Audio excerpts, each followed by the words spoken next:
चलिए लेट्स हम लोग पढ़ लिए थे ये हिस्ट्री, वहां से आगे बढ़ते हैं। और ये कोई धर्म कर्म की किताब की बात नहीं किया जा रहा है, ये सब हकीकत वाली बात आपको सुना रहा है। ठीक है।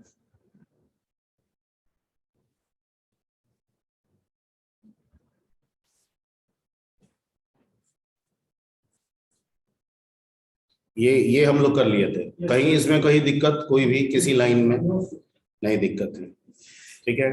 टाइपलेस लैंग्वेज का क्या मतलब हुआ? डेटा टाइप का कोई कंसेप्ट नहीं रखा गया। ठीक है। और टाइपफुल का मतलब? ठीक है। तो एल्गोल से लेके बी तक टाइपलेस था, और सी क्या हो गया? टाइपफुल हो गया, डेटा टाइप। ठीक है। ओके। और यूनिक्स ऑपरेटिंग सिस्टम किसके यूज से बनाया गया? सी लैंग्वेज से बनाया गया। ठीक है। स्ट्रक्चरल प्रोग्रामिंग लैंग्वेज का मतलब क्या होता है? जिसमें लूप का कंसेप्ट हो, कंडीशनल स्टेटमेंट का कंसेप्ट हो, डेटा ऑर्गेनाइजेशन का कंसेप्ट हो, फंक्शन का कंसेप्ट हो। ठीक है। जो गोटू को प्रमोट ना करता हो, ये वर्ड बोलना होगा। जो गोटू को प्रमोट ना करता, भले हो पर प्रमोट ना करता। ठीक है।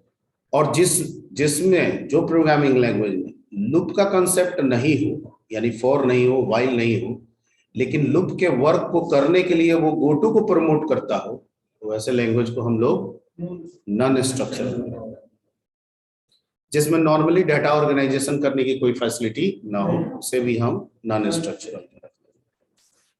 ठीक है। इसके बाद ये सब फ्री सोर्स बता दिए थे, नो एडिटर बता दिए थे, कहीं कोई दिक्कत? ठीक है। और बहुत सारे वेंडर्स आते हैं। ठीक है, जैसे एलपीजी वाला बताए थे एग्जांपल। ओके। और इसमें से हम लोग एक कंपनी का बोरलैंड का यूज करेंगे, जिसको क्या कहते हैं? टर्बो सी। वैसे आप कोई भी यूज कर सकते हैं। यहां तक हो गया था। इसके बाद ये स्ट्रक्चरल और नॉन स्ट्रक्चरल में किए थे कि स्ट्रक्चरल अगर हम कह रहे हैं तो डेटा टाइप है, डेटा ऑर्गेनाइजेशन है, लूप है, अवॉइड करता है गोटू। कौन कुछ लैंग्वेज का नाम बताइए स्ट्रक्चरल बेस? तो सी, सी प्लस प्लस, पास्कल, जावा, एडा, ये सब क्या है? स्ट्रक्चरल है। नॉन स्ट्रक्चरल का क्या मतलब है? Normally no loop concept like for while का नहीं होता है। Loop generally follows with go to statement. ठीक है। डाटा ऑर्गेनाइज करने का कोई कंसेप्ट नहीं है, नहीं लिखे हैं, लेकिन वो भी आप डाल सकते हैं कि मेनली कोई कंसेप्ट नहीं रखा जाता है। इस पे बेस्ड कुछ लैंग्वेज का नाम बताइए। तो सर कोबल, फोर्ट्रन, बेसिक्स है। ठीक है। ये सब हम इनको नॉन स्ट्रक्चरल कैटेगरी में रखेंगे। ठीक है। क्लियर? यहां तक आई थिंक हुआ था। ये वाला नहीं हुआ था कि हो गया था?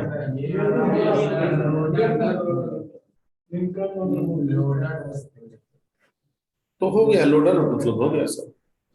फिर भी एक बार रिकैप कर लेते हैं।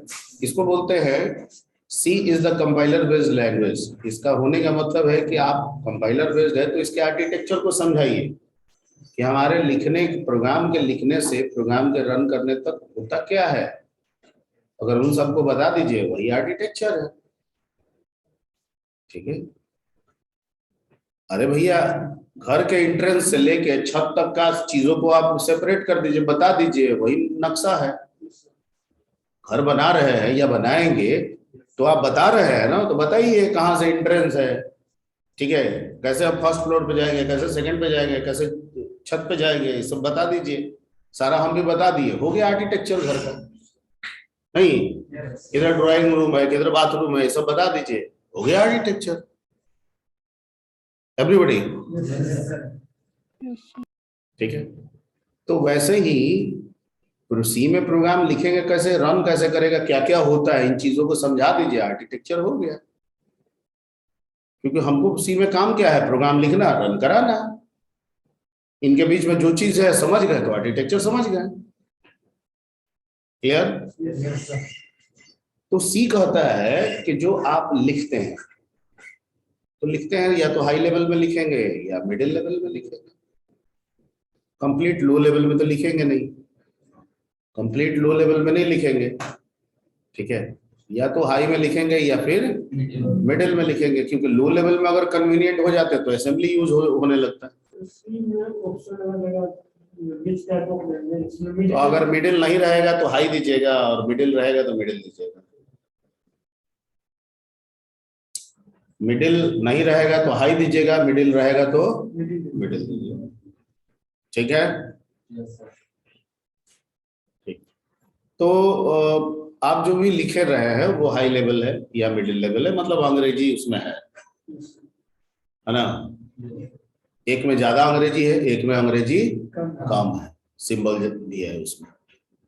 ठीक है, वैसे अगर सिंटैटिकली पूरे सी को देखें तो हाई लेवल होते हुए भी मिडी का झलक देता है। किसका झलक देता है?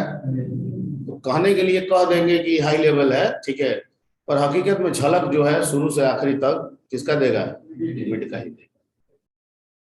कि कोई ऐसा स्टेटमेंट नहीं है जिसमें सिंबल का इस्तेमाल ना होता, कोई ना कोई सिंबल आपको इस्तेमाल करना ही होता है। डबल कोट का मतलब है, परसेंट का मतलब है, टी का मतलब है, परसेंट टी, परसेंट एफ, ठीक है, सब का मतलब है, कोमा का मतलब है। ठीक है, तो हाई लेवल भी लिख रहे हैं और उसमें सिंबल का भी इस्तेमाल हो रहा है। तो इसलिए शुरू से आखिरी तक सीखने तक हमको फीलिंग जो है वो बेसिक जैसा नहीं देगा, ठीक है, मिक्स देगा, मतलब कुछ अंग्रेजी जैसा भी देगा, कुछ सिंबल वाला जैसा देगा। इसलिए हम इसको अगर समझना चाहें तो ये हकीकत में ये मिडिल लेवल ही है। क्या है? क्लियर? ठीक है, ओके।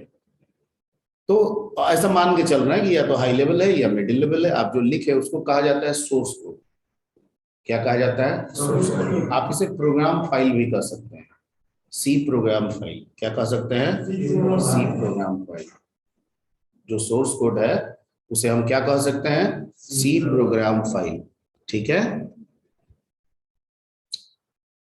जो भी हम सी में सी प्रोग्राम फाइल्स या सोर्स कोड बनाएंगे, जब उसे हम सेव करते हैं तो एक स्पेशल एक्सटेंशन देते हैं। उस एक्सटेंशन का नाम होता है डॉट सी। कौन सा एक्सटेंशन से होता है? Dot C. ठीक है, ओके। अब कहता है कि सर सेव करेंगे तो फाइल का नाम देना होगा ना, तो कोई भी चीज का नाम को तो आइडेंटिफायर कहते हैं, तो फाइल नेम भी यहाँ क्या होगा? आइडेंटिफायर होगा। तो कितना बड़ा भी दे देंगे? तो कहता है नहीं, अगर 90 के स्टैंडर्ड से लेके सी को समझे, आंसी सी जिसे कहा जाता है, तो 31 कैरेक्टर तक मैक्सिमम दे सकते हैं। कितने कैरेक्टर? 30। क्लियर? ओके। अब सर नेम दे सकते हैं तो इस नेम का कुछ रूल होना चाहिए। कुछ भी नाम रख देंगे, 1 2 3 दे देंगे, नाम तो हो जाएगा। तो कहता है नहीं, कुछ भी नहीं। आइडेंटिफायर का नियम है, मोस्ट ऑफ लैंग्वेज में सेम नियम चलता है। वो बेसिक में भी बताए थे आपको, क्यों बेसिक में, यहाँ भी बता रहे हैं कि हमेशा किसी भी चीज का नाम जो हम देते हैं वो अल्फाबेट से शुरू होना चाहिए या अंडर स्कोर से शुरू होना चाहिए। उसके बाद अल्फाबेट भी आ सकता है, डिजिट भी आ सकता है, अंडर स्कोर भी आ सकता है, लेकिन उसके अलावा कोई दूसरा सिंबल अलाउड नहीं है, स्पेस भी नहीं है। ठीक है, क्लियर? ओके। तो इसमें सब लिखा हुआ है, स्पष्ट लिख दिए हैं, जहां जिन बातों की जरूरत है वो लिख दिया गया। ठीक है, क्लियर?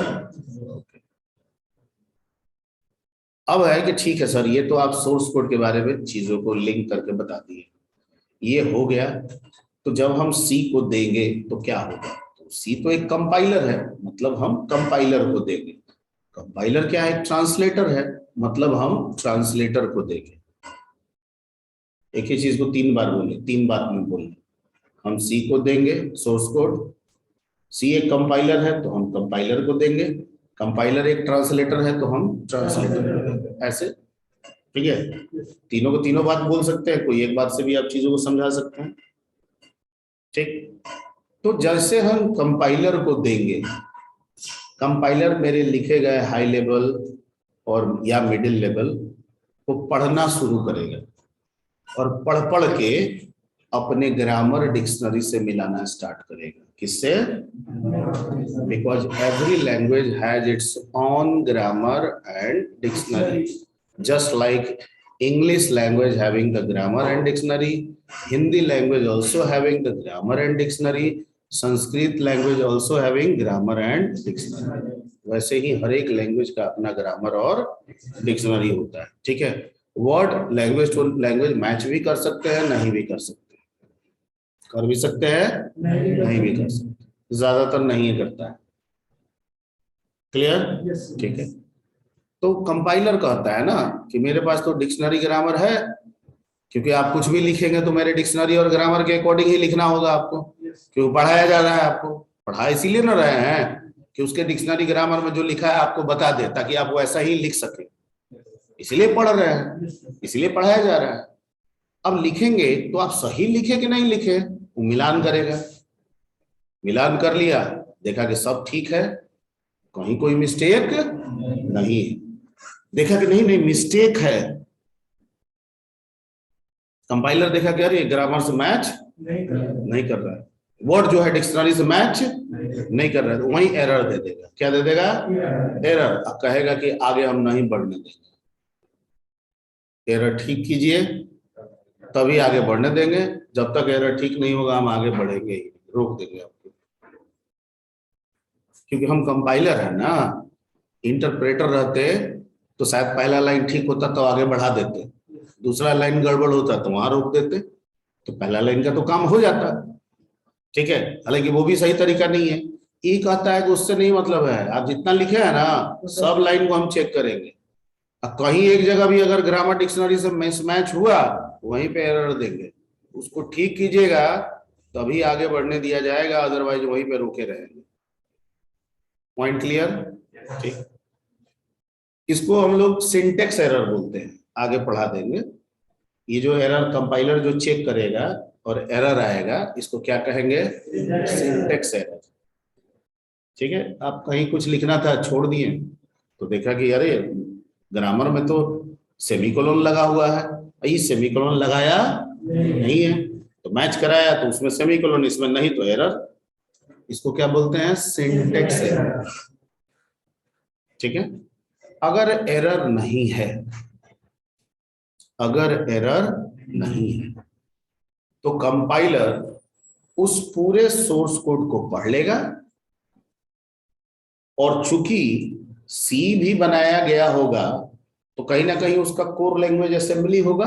अरे उसी से तो सब सिलसिला शुरू हुआ है, ठीक है। तो ये कहता है ना कि हम उसको कन्वर्ट कर देंगे किस कोड में? असेंबली कोड, जिसे लो लेवल भी आप कह सकते हैं। क्या कह सकते हैं?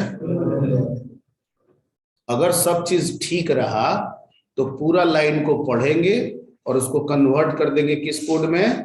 असेंबली कोड, ठीक है। तो कहता है कि एक अलग फाइल भी बना देंगे उसका, और उसका एक्सटेंशन रहेगा .obj, somewhere it is called .o। Unix पढ़िएगा तो उसमें .o बताया जाता है, ठीक है। तो आपने बनाया सी, बन गया क्या? .c, okay. लेकिन जब .c से .ovg बनाएगा ना, तो आपका प्रोग्राम होगा 10 लाइन का, लेकिन वो दिखाएगा ओबीजी में कि 100 लाइन है। ये कैसे हो जाएगा सर?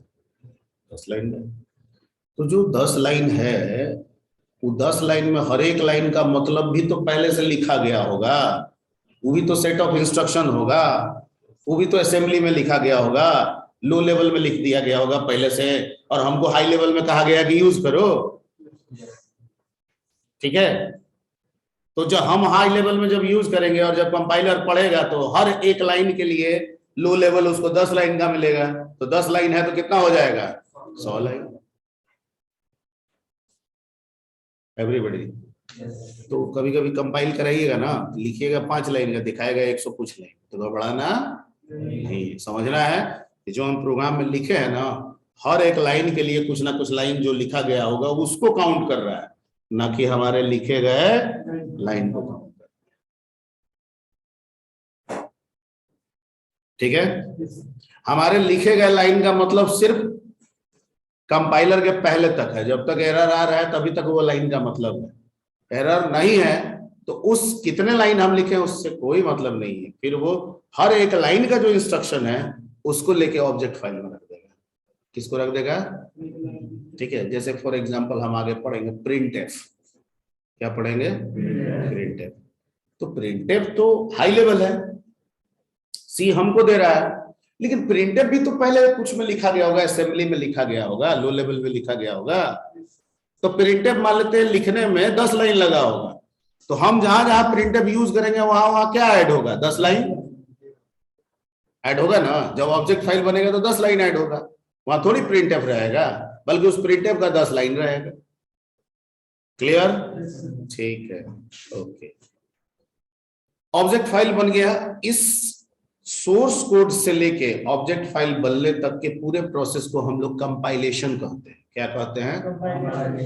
कंपाइलेशन। और इसके लिए शॉर्टकट मिलता है Alt F9 अगर टर्बो में हम लोग काम कर रहे हैं तो। यानी कंपाइल कराने के लिए हमारे पास क्या व्यवस्था है?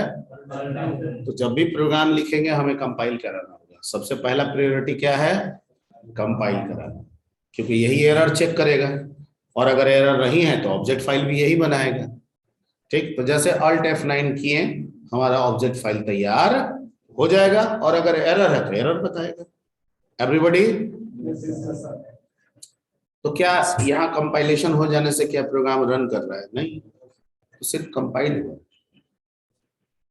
ठीक है, एरर चेकिंग हुआ, नहीं मिला तो ऑब्जेक्ट फाइल बना, मिला तो एरर रिजॉल्व होकर ऑब्जेक्ट फाइल बना, है ना। हम बोलेंगे रन करने का मतलब क्या है कि ये ऑब्जेक्ट कोड उठ के जब ओएस के पास जाएगा, क्योंकि किसी भी चीज को रन कराने का, चलाने का अधिकार ऑपरेटिंग सिस्टम को, चाहे वो हार्डवेयर हो चाहे वो सॉफ्टवेयर, सबकी जिम्मेवारी ओएस को दिया गया। ठीक है, हार्डवेयर को आप ओएस पढ़ाया गया होगा तो बताया गया होगा कि यूजर और हार्डवेयर दोनों के बीच में इंटरेक्शन कराता है। ठीक है, तो इसका मतलब यूजर एप्लीकेशन। ठीक है, तो अभी यूजर एप्लीकेशन क्या हो जाएगा? सी। ठीक है, तो इंटरेक्ट कराएगा, यानी ऑपरेटिंग सिस्टम इस सी को जब तक फॉलो नहीं करेगा हमारा प्रोग्राम रन नहीं। ओएस कहता है कि सी को समझने के लिए हमारे पास दो स्पेशल टाइप का प्रोग्राम है। क्या है? प्रोग्राम। हो सकता है ओएस में पहले से हो सकता है सी इंस्टॉल करने के दौरान ओएस के पास चला गया, दोनों बात हो सकती है। हो सकता है पहले से हो सकता है सी इंस्टॉल कर रहे हैं हम अपने सिस्टम में, तो इंस्टॉल करने के दौरान ओएस के पास क्या चला गया? सी का लिंकर और लोडर, ये दो प्रोग्राम। ठीक है, इसमें पहले कौन एक्टिव होगा? तो पहले लिंकर एक्टिव होगा। ठीक है, यानी जब हम रन कराने की कोशिश करेंगे, क्या कराने की कोशिश करेंगे? तो जैसे रन कराएंगे हमारा कंपाइलर हमारे बनाए गए ऑब्जेक्ट फाइल को ढकेल के किसके पास भेजेगा? लिंकर के पास।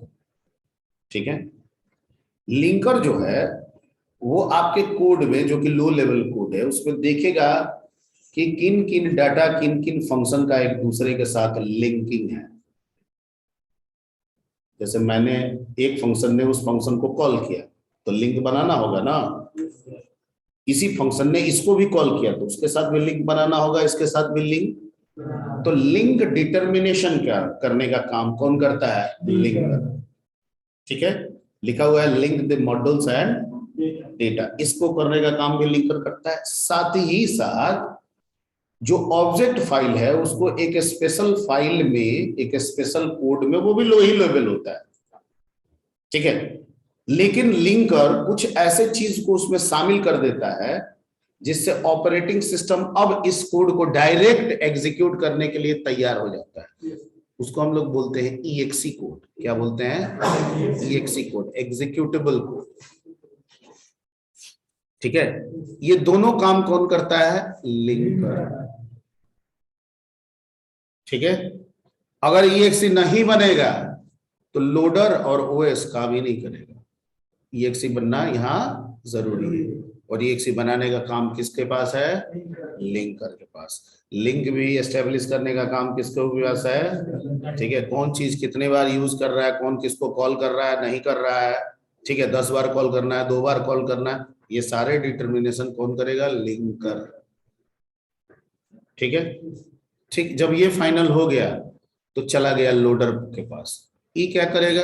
तो भैया जो जो फर्स्ट कम आ रहा है एग्जीक्यूशन में, जिसकी पहली प्रायोरिटी है, हम उसको उठा उठा के मेमोरी में लोड करेंगे, और जैसे जैसे उसका इंस्ट्रक्शन मेमोरी में लोड होता जाएगा ऑपरेटिंग सिस्टम एग्जीक्यूट करता जाएगा। हो गया रन। ठीक है, मतलब लोडर ने मेमोरी में लोड किया, ऑपरेटिंग सिस्टम ने एग्जीक्यूट किया।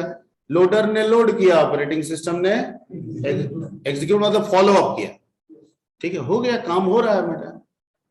ठीक है, तो लोडर का काम क्या है, EXE फाइल जो बना है उसके जो कोड्स है, जी जिन कोड्स की जैसी प्रायोरिटी है उसको मेमोरी में लोड करते रहना।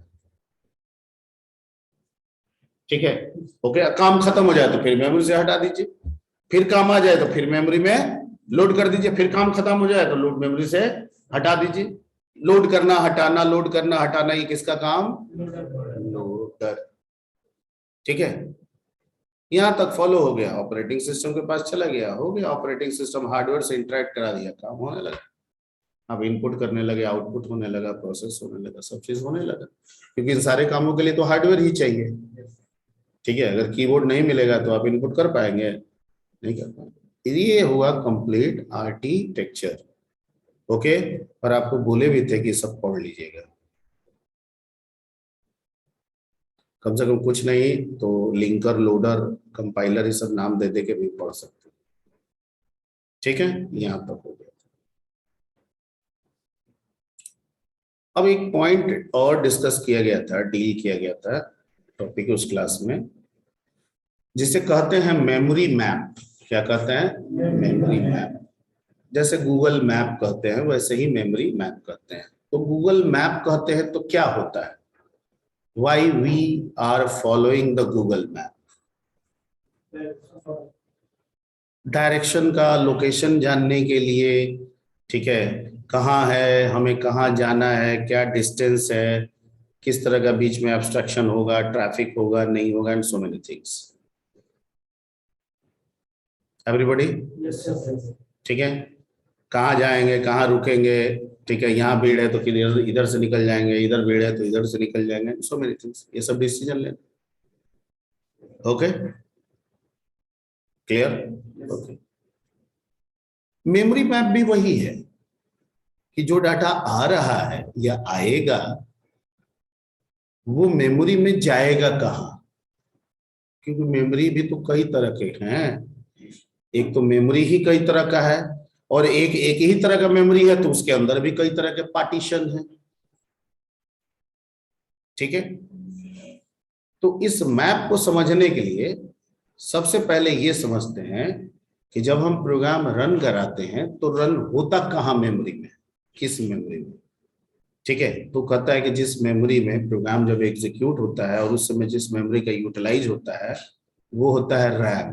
क्या होता है, ठीक, कौन मेमोरी, रैम। तो इसका मतलब है कि जब हम सी का प्रोग्राम रन कराते हैं तो पूरा रैम को सी यूज करता है, कहता है नहीं, ऐसा हम बिल्कुल नहीं बोल रहे हैं। सी रन करता है तो सी भी रैम को यूज करता है। हमारे इस रैम को यूज करने वाले कई होते हैं। सबसे पहले तो इस रैम को यूज करता है ओएस, कुछ भाग वो शेयर कर लेता है, कुछ जो भी लैंग्वेज हम यूज करते हैं कुछ भाग वो शेयर कर लेता है। नहीं, मतलब मान लीजिए कि 8 GB का रैम है, ऐसा मान लेते हैं, तो ओएस का 1 GB हम ले लिए। ठीक है, सी खुला तो कहा कि 250 MB हम ले लिए, पाइथन खुला तो वो भी कहा 250 MB हम ले लिए, क्योंकि सबका एक मिनिमम मेमोरी रखा जाता है। क्या रखा जाता है, कि मिनिमम मेमोरी, की जब आप ओपन होंगे तो कितना रैम में मेमोरी एलोकेट करेंगे, तो मान के चलते हैं। ठीक है, तो ऐसे करते करते हर लैंग्वेज से कुछ ना कुछ मेमोरी शेयर होगा, हर सॉफ्टवेयर के साथ कुछ ना कुछ मेमोरी शेयर होगा। तो क्या सबका सब शेयर है, नहीं, कुछ बच भी जाएगा, कुछ क्या हो जाएगा, बच जाएगा। ठीक है, और जो बच जाएगा उसको हम कहेंगे रैम का फ्री मेमोरी। क्या कहेंगे, फ्री में। आया, समझ में आ रहा है, ठीक। कुछ मेमोरी शेयर होगा, किसके द्वारा, रैम का कुछ हिस्सा फिक्स्ड रेशियो में शेयर किया जाएगा, किनके साथ, ऑपरेटिंग सिस्टम सॉफ्टवेयर के साथ, लैंग्वेज के साथ। लेकिन इस शेयर करने के बावजूद रैम में कुछ मेमोरी बच जाएगा जिनका इस्तेमाल किसी के साथ शेयर में नहीं किया जाएगा। उसको क्या बोलेंगे? फ्री। मतलब आपको जरूरत है आप यूज कर लीजिए, आपको जरूरत है आप यूज कर लीजिए, आपको जरूरत है आप यूज कर सकते हैं, कोई भी उसको यूज कर सकता है। Everybody clear? ठीक।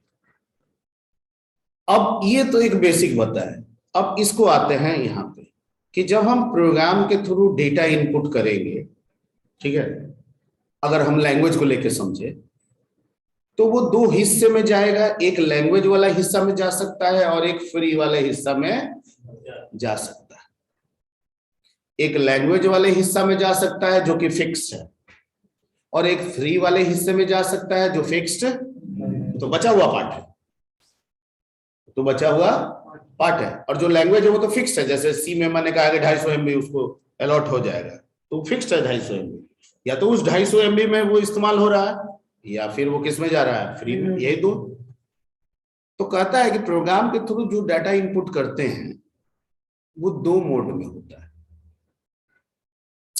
एक होता है स्टैटिक मोड में डाटा इनपुट करना और एक होता है डायनेमिक मोड में डाटा इनपुट करना। किस मोड में? स्टैटिक में वो कहता है कि जो भी डाटा आपका आने वाला होता है, आया नहीं है, आने वाला होता है, उसकी मेमोरी जो फिक्स्ड वाला है ना उसी में हम अलॉट कर देंगे। नहीं समझे? जैसे 60 चेयर लगा दिए और पढ़ने वाले बच्चे आने वाले हैं, ठीक है, तो 60 बच्चे आने वाले हैं, जो जो आने वाले हैं उनके लिए हमने सीट पहले से ही क्या कर दिया? फिक्स्ड कर दिया। ये आएगा यहाँ बैठेगा, वो आएगा वहां बैठेगा, वो आएगा वहां का, ऐसे मान लीजिए सबका चेयर अलग अलग हमने फिक्स्ड कर दिया। एवरीबॉडी, ये जो तरीका है उसको क्या कहते हैं? स्टैटिक। ठीक है, इस तरीका का बेनिफिट भी है, ठीक है, कुछ डिसएडवांटेजेस भी है, मेरिट भी है, डिमेरिट्स भी है, ड्रॉबैक भी है।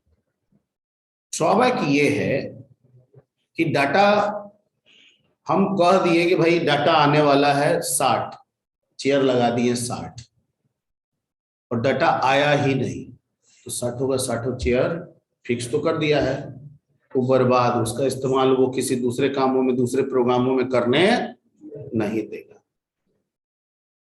ठीक है, ओके, इसको बोलते हैं अंडर फ्लो। क्या बोलते हैं? Under flow.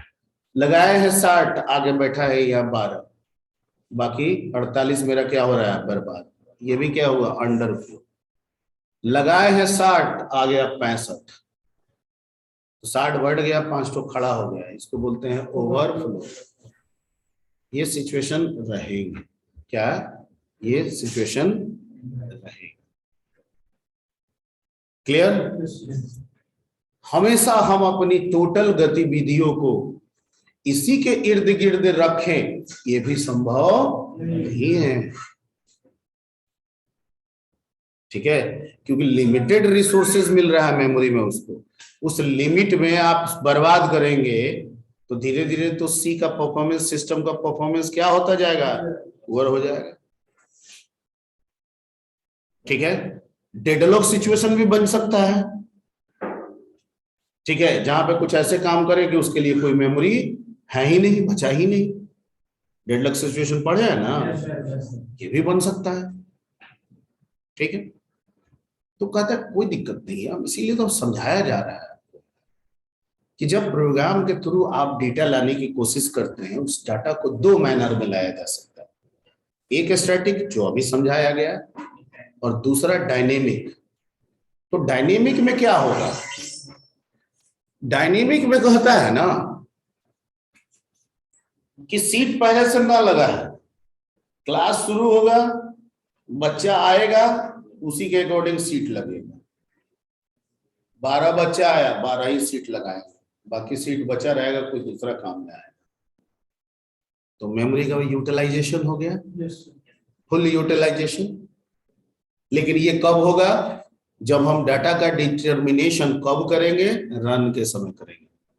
यानी प्रोग्राम रन कर रहा है तब जो डाटा आ रहा है उसका मेमोरी ऑक्युपाई हो रहा है। एक हुआ कि प्रोग्राम रन करने के पहले ही मेमोरी क्या हो गया, बन गया, मतलब क्लास शुरू होने के पहले ही 60 कुर्सी लगा दी। आ रही है बात समझ में? ठीक है, ये सब जुड़ा हुआ है मेमोरी से, इसीलिए समझा रहे हैं।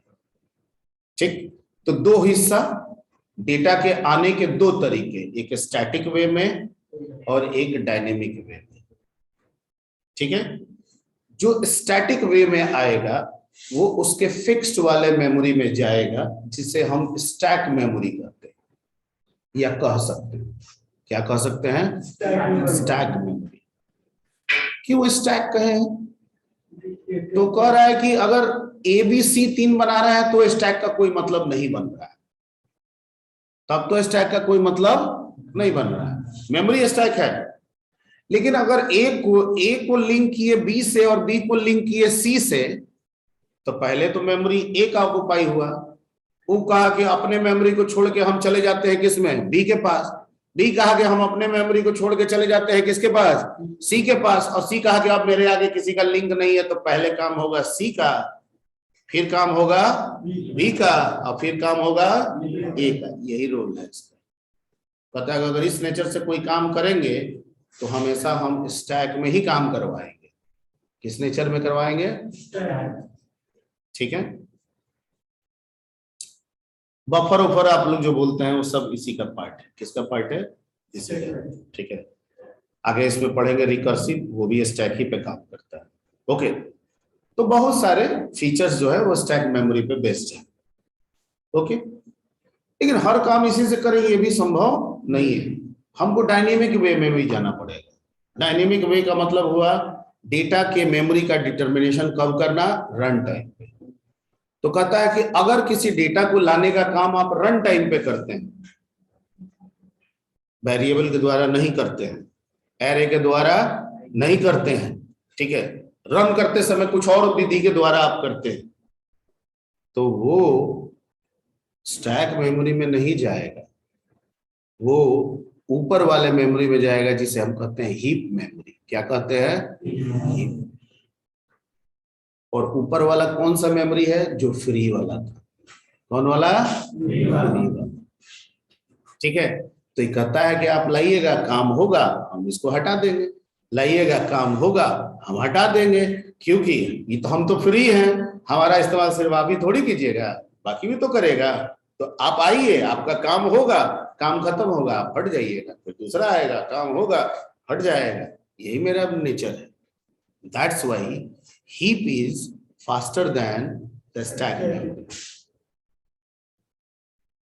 ठीक है, तो जो हीप की व्यवस्था से अगर आप काम करेंगे वो व्यवस्था ज्यादा कारगर, ज्यादा इफिशिएंट होगा स्टैक के व्यवस्था से। Point clear?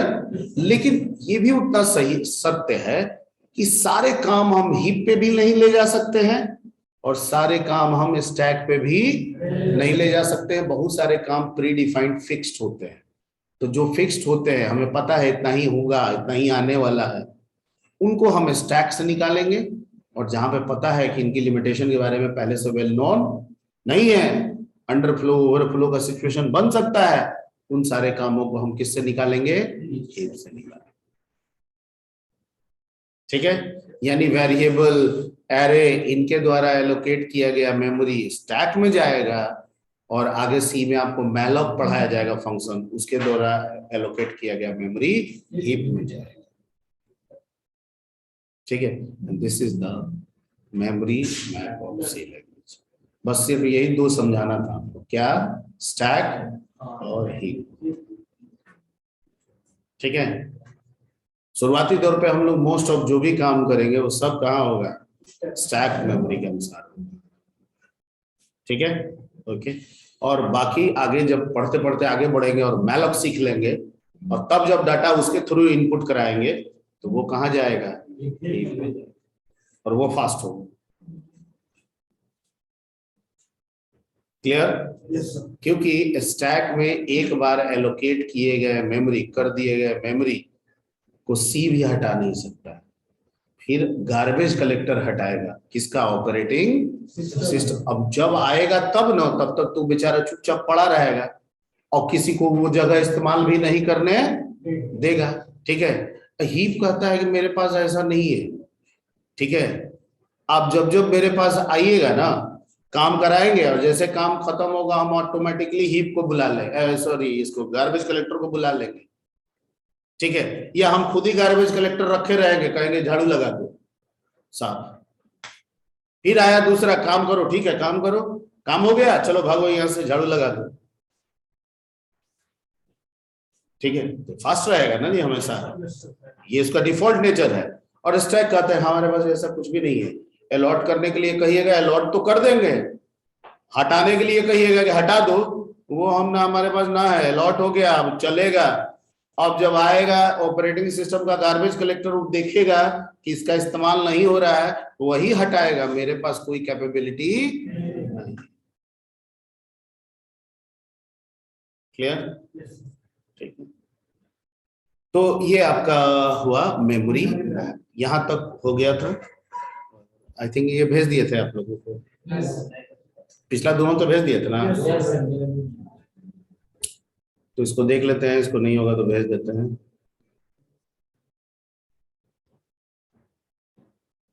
444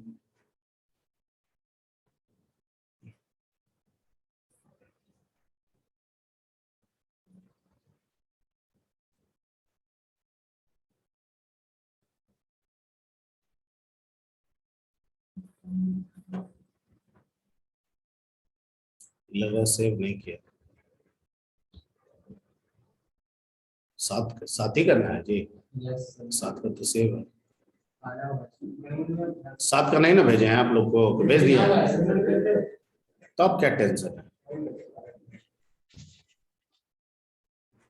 ठीक है, तो सीधे let's come to the attendance. Next